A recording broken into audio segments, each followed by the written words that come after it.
Okay mga papi, done installation po dito sa Yamaha NMAX version 2. Bali nagpa-install po si sir ng Zenlo X1 Plus version 360 watts, domino 3-way switch, tsaka ng passing light.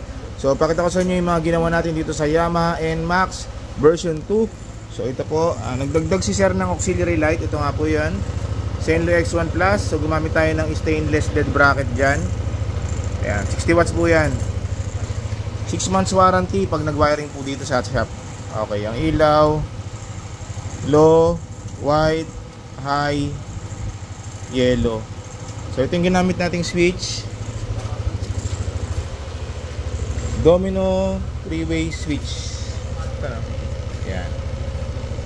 Tapos nagkabit tayo ng passing switch para sa passing light. Ayan. O sige.